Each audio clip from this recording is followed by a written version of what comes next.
that's that is what helps to give permission also to the, I'm going to call them sacred visitors. Hello and welcome to Self Upgrade. So today I have something so exciting to bring to you. I have a guest. Our guest is called Princess Eulogia, who is here today to talk about, channeling. When she mentioned, her gift, I was like, wow, why didn't you say that before? Because it's something that fascinates me. And lately we hear people who develop like gifts, basically people who are now able to speak to angels, people who can speak to souls that have passed on the other side.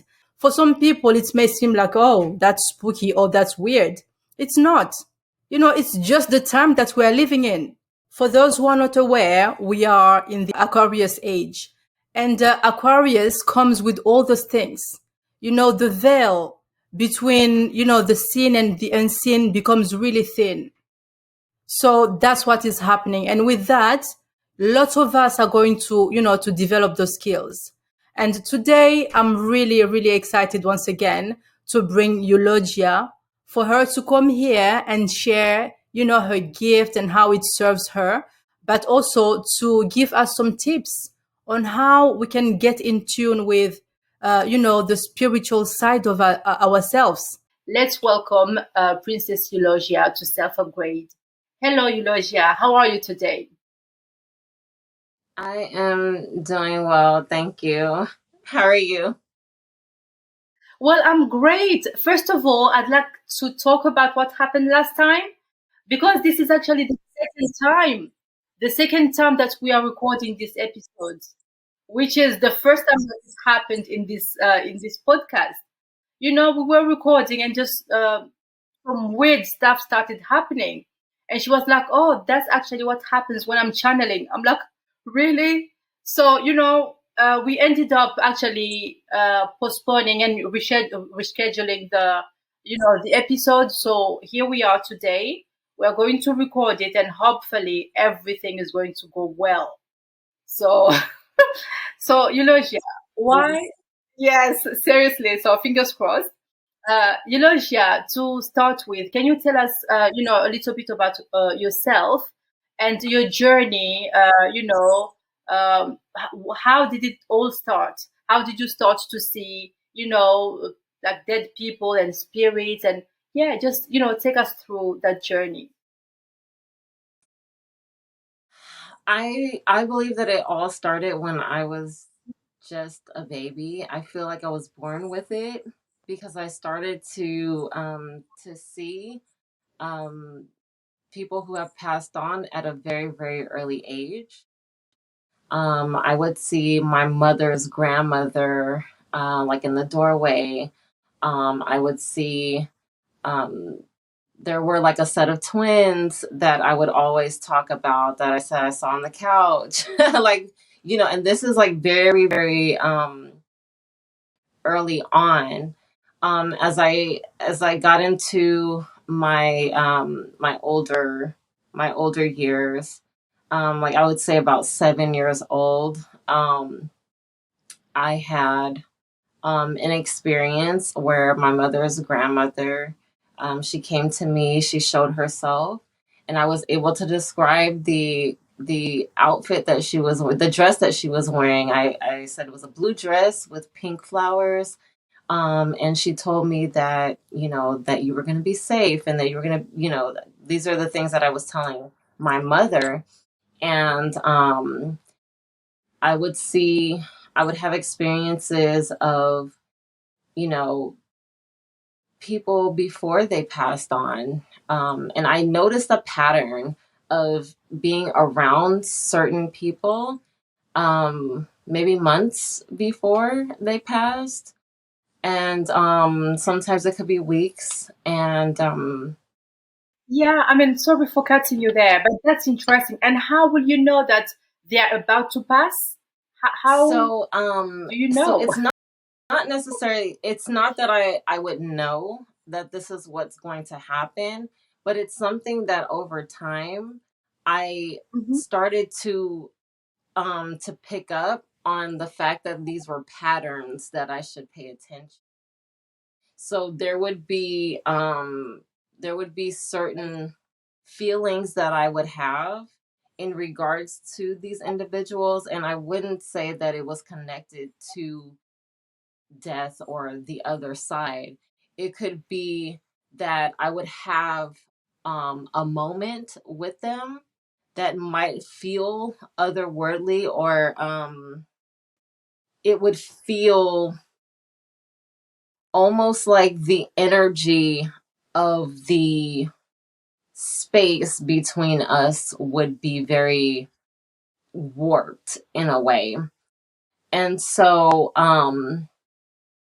like there could be a heaviness that I would feel, or let's say we were in a car, I would have this feeling like, this person might not be around for so long. I remember being in a car with someone, and I was questioning, the driving of this person. I'm like, well, this person is driving pretty crazy. And there was this feeling in the moment that came over me, but I realized that it was more of a feeling that I was having in regards to my own like protection, my own safety. And um interestingly enough, I would say about a year later, this person actually passed away in a car accident. You know what? Now that you're saying that, because last time, like, when we were recording the first episode, I did tell you that I'm also very intuitive. I believe that I'm on the verge of mediumship because my intuition is crazy. Crazy. Sometimes I dream of stuff, and the next day I'm like, this was my dream yesterday. So it's as ridiculous as that. And when I was a little girl, I remember my grandpa, when my grandpa on my mom's side, when he was about to pass. I remember, I think I was like 5 or maximum 6. I remember looking at his picture. Someone, I don't know, I don't remember if it was my mom who gave me his picture, and he was actually sick, which is, you will say it's normal. If someone is sick, it's, it's likely that, I mean, especially an old person, it's likely that they're going to pass. But I was a little girl. I didn't even know about death. I didn't understand anything about death. And I looked at that picture, and just something just told me that he's going, like, like, as if it was like a goodbye. I don't know how to explain this. I just don't know how to explain. But I just knew by looking at his picture, I knew that he was not going to stay with us, that he was going. That's what I remember as a girl, as a little girl. He's going. And then the next day, he did go. So that's when I understood what death was about. Because my mom explained to me that, yeah, grandpa is gone. We're not going to see him anymore. That's when I understood, like, oh, so that's what they call death, when someone goes forever. But yeah, now that you're saying that, it just made me remember that. I think, as children, I'm not sure, we can't talk for other people, but maybe, young children maybe have that, because they come from source, and they still have that innocence in them. So maybe they still have those, leftover, I don't know how to call that, but maybe they're still in those vibes of higher self. I'm not sure. But yeah, I did have that experience, similar to what you're describing there. And that's weird, but real.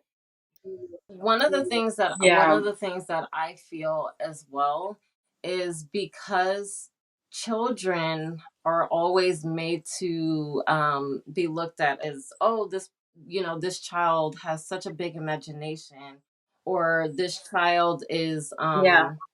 they have imaginary friends, or there's we as children tend to, there's a projection on us that we're not telling the truth, that we could be lying about something, that we could be making things up.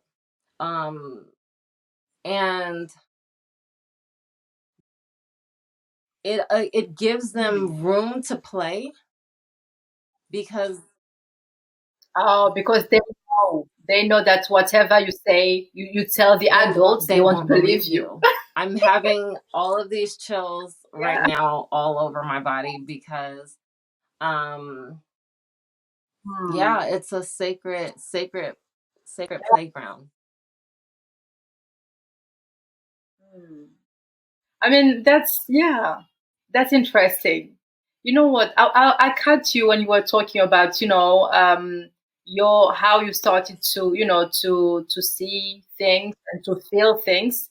And can we go back? So when you were a little girl, you had, that experience at your grandma's place, and then, in terms of seeing spirits, when did that start? So I always go back to the number 3. I always go back to 3 years old. And I believe that that's probably where my memory, um that's how far my memory goes back. It's 3 years. 3 years. So at 3 years old, you were already Yes. seeing So people, it or started off as seeing people. Um I would see a lot of animals too, that very, very Hmm. um mythical animals. I would see things that you would probably only, see in a movie or a book.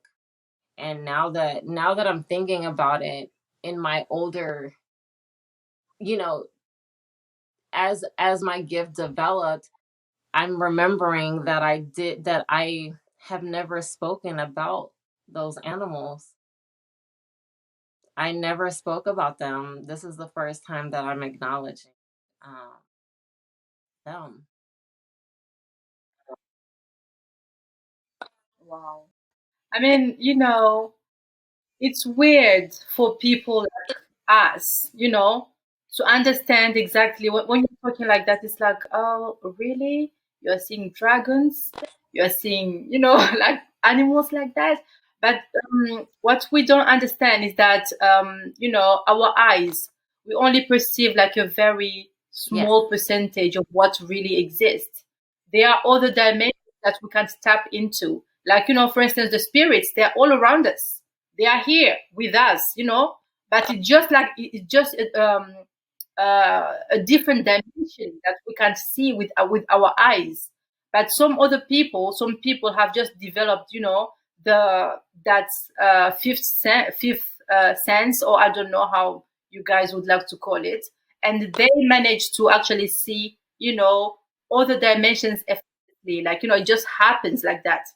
So, Eulogia, can you tell us, for instance, when you see spirits, do you just see spirits and animals, or do you also see like other worldly beings like aliens, yes. what we would call So, aliens? there Yeah. was something that I knew was on, outside of Earth, that wanted to read my hand. And so, for the palm readers, Mm. listening, or those interested in palm reading, this entity asked for me to show it my hand. And so I placed my hand to the window, and Hmm. I can feel the vibration of, something like scanning my hand. And when I was finished, I said, I can see you. I can see you. I know that you can see me. Like, how are you? And I began to speak. I began to speak. Um to this being. And I remember, I just remember it having like this very pointy frontal thing going on with its head, very, very pointy. And it was looking right at Earth. It was right here. So So, I mean, can you help us understand, like when you say it was looking at Earth, so was that something that was in a spaceship and looking so down it at you, but wasn't for inside some of a reason you could see spaceship. it? It was so it's the way that I could describe it would be like if you were to see maybe an old spaceship with a very pointy front, but this thing, it wasn't outside, it wasn't inside of anything. It was all that it was just there. Yeah. Yeah, but those, they can also project themselves. So, it's maybe just, I mean, I'm not trying to explain, but, just trying to understand here. Like, it's maybe just something, because we have like those holographic things. I don't know how to call them. Holographs, that project images. So they may be using that, but who knows? Anyway, that's very interesting. Now, can we talk a little bit about the guides, the souls that you channeled? Last time you mentioned that you channel Harriet Tubman. So can you tell us a little bit, like, how do they come to you and why? And when they do come to you, Right. do they talk So to you, or how does the um communication happen? okay, so when I first started channeling, it was one day before um, President Biden and Vice President Kamala Harris presidential inauguration. It was literally the 19th of January, 2021. And so I was standing in the kitchen, and my husband, he had the baby in his hand. And I remember everything just stopping. Like, how you just move, regularly throughout your day, you're just moving. But in this moment, it's like everything just came to a stop. I couldn't hear anything around me. I couldn't feel anything either. It was just, I had to come to a complete stop, like if time just stopped. And when I processed, it's almost like I received this message that was kind of imprinted, on me. And I remember just looking at my husband and I said, whatever you do, don't call 911. And as soon as I said that, I ended up on the floor. As soon as I said, whatever you do, do not call 911. And I dropped straight to the floor. And this is not me doing anything. Um, and this is not me that's telling myself what to do. I have no thoughts at all. It's just what's coming through. And I can't hear the voice. It's an imprint. So it's more of an impression on my brain telling me what to say and what's going on. So I'm conscious. I'm able to process what's going on and what's happening. So yeah, so it's more of an imprint that's placed on me. and like pressure on my head, and I'm able to say, okay, well, this is, I'm able to say this is what is going on. And sometimes you'll hear me say, this is what I'm hearing, or I hear this, but it's more of an impression of a thought that's coming through, and I'm able to express it outward. Okay. Yes. Whoa. Oh, so as the It thought just, comes, yes. it just comes out of your Yes. mouth. So Like sometimes, you're so not what even I've thinking, it's just learned like about flows. myself, right? And it's sometimes I'll feel the pressure on my head. So I know that it's almost like this is what we're needing you to say, like say it. Yeah. I don't stay out too long. I don't stay around too many people. It has caused me to be more reserved, more cautious, um, Mhm. more isolated. I've realized that it's just safer for me um, to not always be out and about. So is it because are you like, because of all the emotions, are you an Yes, empath? so yes, so not only am I an empath, and I don't know what all of the clairs are. I know that there's like clair audience, clair this, clair that. So one of the things that I have tried not to do is to learn and memorize everything that's out there. And it's because I want to have my own process and experience so that it's not, people ask me, oh, what's your moon sign and this and the sun. I don't know what all of that means. Honestly, I don't understand the rising this and no. I know my life path number. I'm a life path number 7. So I know how to calculate that. But when it comes down to charts and all of those things, um, and even you, I I do tarot as well, but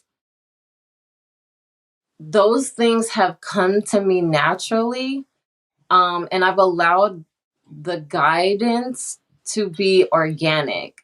So I do my best not to indulge too much in um the knowledge, the books and the spirituality terms and all of that, because it's been one of the things that's helped me to understand just how to explain what's going on with me.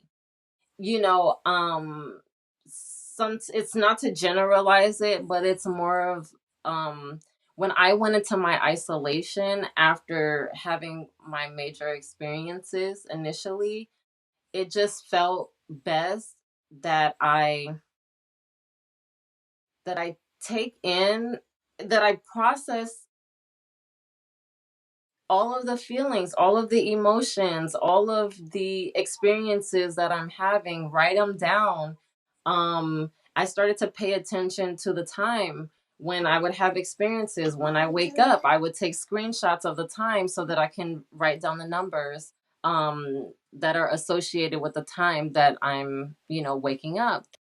Yeah, so it's been one of the ways that I'm able to help give an authentic, I would say higher level experience to those who come to me for guidance as well, because it's not, oh, let me go get the book and read and try to figure out what could be. It's, let's have the experience, let's evaluate, let's dissect, and let's give it even a few days from now. Let's come back to the drawing board to see what what experiences have come about between now and the next time we connect. So let's say if I was doing a reading for you, right? I would say one of the things that I could say to you is, okay, now that we've had the reading, let's come back in about 3 days. Because you might have a couple of dreams in between then that we can talk about the next time. Because now we've opened the door for us to be able to have the connection between us and the other side. And sometimes that's all we need in order for you to be activated. Um, and I might have a dream, you might have a dream, and we put the dreams together, and we might have a really amazing message that, to, that could be shared out of all of that. Hmm. I love that. I love that. And I noticed earlier, you were talking, and I noticed the writing on your cap. So it says spiritual Thank you. gangster. I love that because it says it all. It says it all. Most people like to go by to really go by the book. Okay, this is how they say you should interpret this. But like you said, we are all unique. Like, we can experience things differently. It's not because someone experienced something and put it, wrote a book about it, that I will experience the same thing the same way they did. So we have to, really listen to ourselves. So I really like what you did there. The fact that you didn't go, you didn't rush to go to Google and try to find out, okay, what should I do? What happens next? Or stuff like that. You just let, the experience unfold, Yeah. really. You didn't try to, interpret it, according to someone's writing, but you just let it come to you and interpreted it yourself according to your own Yes. experience. So I think that's definitely, from a spiritual perspective, that's definitely how we should do. Because, myself, like, I have a history. I have like there's something happening with numbers, repetitive numbers. Like I see master numbers, I see, stuff like that all everywhere. And I remember when it started, I will just go on Google and be like, 333. What does that mean? And I will, they will give you so much information that you don't have any ways to be like, okay, this is my Yes. message here. So yes, and I was lucky enough to actually have had, in my family we have two mediums. Like, they see just like you, they see dead people, they see other dimensions as well, you know. And basically, when I went to my place, like Mayotte, I'm from Mayotte, a small island in the Indian Ocean. So when I went there last time, it was like 2 years ago. One of my nieces, one of them actually called my guide, and I was able to have a chat with my guide. And she was like, "Yeah, do you see all the master numbers? When you look at the cars, on the car plates, you see you see those numbers." I'm like, "Yeah, I Mhm. do, but I don't understand. I go on Google, I do Yeah. some research, but I don't get it." And she was like, "Yeah, but you shouldn't do that. Listen to your heart. And your heart, according to the situation you are in and your feelings, or, your environment, if you see that, just take a moment to think, and you will know exactly what I mean." I was like, "Oh, so that's how I should do." Because, I was missing the whole point. As soon as I will see a number, I will leave everything that I'm doing. I will just rush and go to Google and try to see. So the message, whatever message she was trying to send me, Yes. was already gone because I was Yes. in the moment, basically. So yeah, I understand when you said that, you needed to basically just, go hermit mode for a while to listen to Yes. yourself. So that's amazing. Um, So, Eulogia, can we talk about Harriet Tubman? Because last time when we had the chat, you mentioned that you channel her as well. So, what type of discussions come out of that? And when she comes, like what does Yes. she want So basically? sometimes the guides that come to you or who are a part of your spirit team are directly connected to the path that you're on um in your life. And because I'm an activist, I do a lot of community work. In my journey I started to connect a lot of things to like the military and spies um and secret societies and different things like that. So it would make sense that Harriet Tubman would be one of my guides, not because not because I feel like she could be one of my ancestors, but because I feel that the energy that I'm supposed to carry, or the way that I've been spiritually groomed to be in the community for other people and on my journey, um that she's compatible with with the path that I'm on,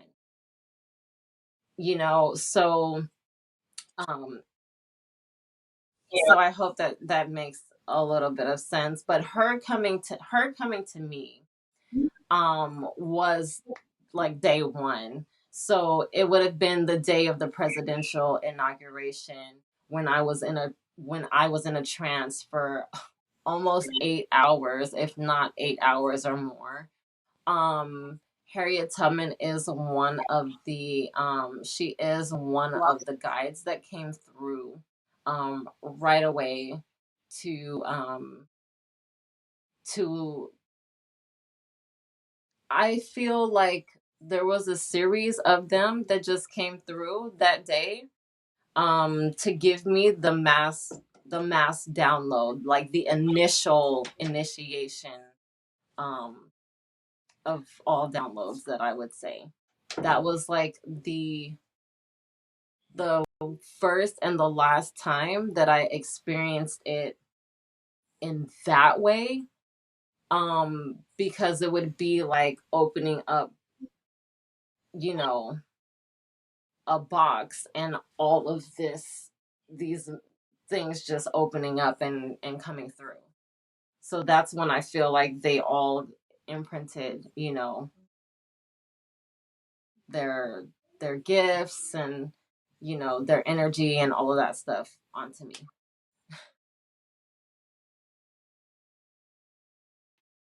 And do you remember anything? Like did she communicate or you just saw her? With her it would be more of a feeling.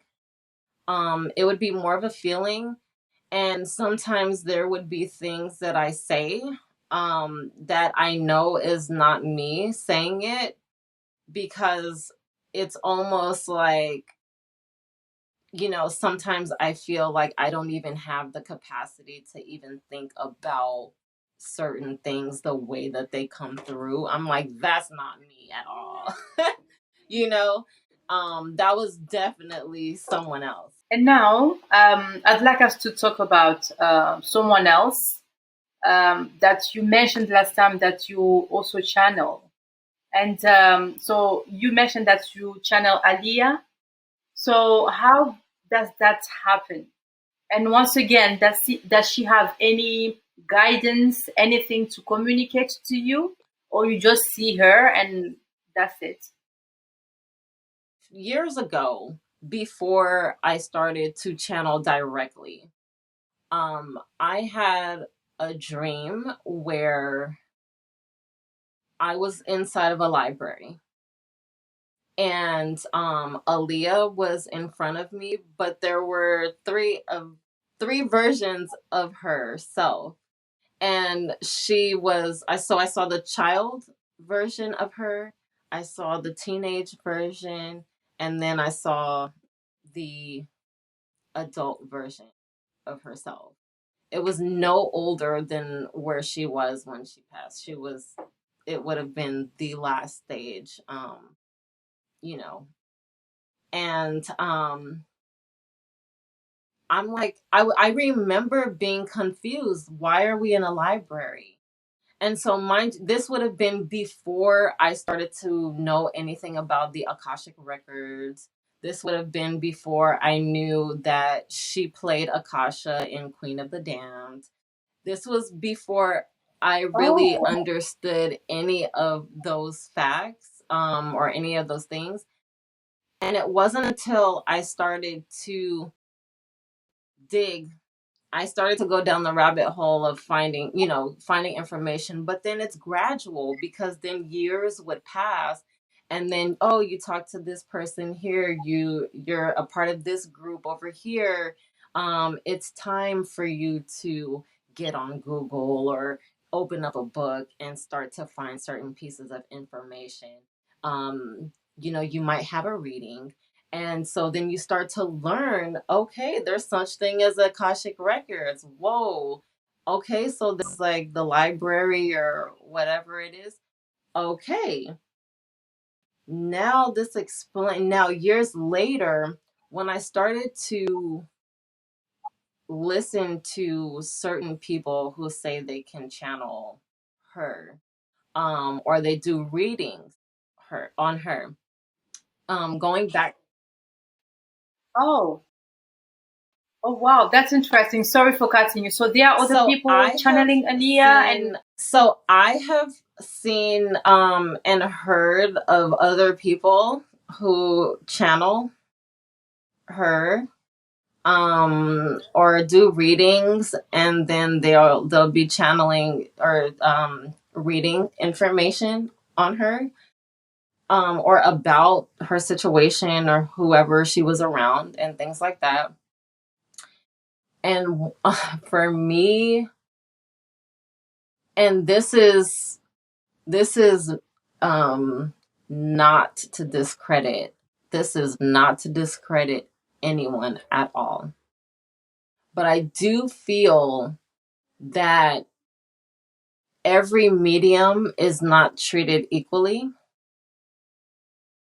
and I believe that everyone does not have access to every book in the library. And so I believe that me having access to the child, the teenager, and the adult gave me access to information that is multi-dimensional and multifaceted. I get more information about where she where she came from and where she's still going. The past few months, I've seen her as a baby. I've seen her as an adult wearing a diaper. Yes. Yes. So her coming to me as an adult wearing a diaper. But one of her nicknames was baby girl. I saw her as a baby wearing a diaper. This would have been months ago. Okay? And so I believe that would have been, I feel like that would have been one of the stages of her saying that she was on her way back. Right? So we have the reincarnation, theory of how people come back. And so I saw her as an adult coming back as, wearing a diaper, and she was laying next to me, like as if she was my baby, but like my adult baby. Okay, so this is the way that I interpret it. This is where we left off, you know. mother and daughter connection. This is you starting your journey back. Now, I saw her again. It would have been right before Christmas. It would have been around Christmas week. I saw her, and it looked like she was in a wheelchair. Well, after we give birth, some of us leave in a wheelchair, right? She was pushing a baby. It was her in a wheelchair, but she was also pushing a stroller with a baby carriage with a baby in it. She was both. She was both the mother and the child. So, but she was bringing the baby to me. She rolled it, and it's so interesting the way that it comes through. It's like, yeah, Aaliyah showed me the older version of her pushing the baby version of her in a stroller, but she brought the baby to me. When you told me I channel Aliyah, I'm like, oh, Aliyah. Because usually when, people will say, oh, I channel Archangel Michael, just people like, very people that we know like, that they are wise, like wise spirit, or they are here to guide us. But when you said Aliyah, I'm like, oh, Aliyah, that's different. Okay, so Eulogia, it was a pleasure to have you here. It was very, very different from the other episodes. Like this one, once again, this is the first episode that we had to reschedule to make sure that it happens, because last time we were there for about 40 minutes and nothing happened. And it's just interesting, and all the things that you shared today are once again, the Harriet Tubman and then Aliyah and all the information that you shared about Aliyah. That's definitely, mind blowing. So thank you. I would just like to give a special acknowledgement to Garifuna Duchess, who is the author of My Spiritual Journey, Volume 1 and Volume 2. So the first is My Spiritual Journey, a symbiotic relationship with my ancestors. And the second one is My Spiritual Journey, Knowledge and Guidance. So Garifuna Duchess was actually one of the people in my corner when everything started. And we hadn't known each other for long at all. So I was actually so I would say in a way I was kind of dependent on her because of all of the experiences that she's gone through spiritually. And so I've been so grateful to have her have her support. And then it turned into me being able to support her when when both of her books came out. And so it's just been an honor to be a part of her journey as well. If you are new to this channel, make sure to subscribe for more, discussions like this one. And yeah, so Eulogia, thank you, and I hope that we'll have the pleasure to have you back on Self Upgrade again.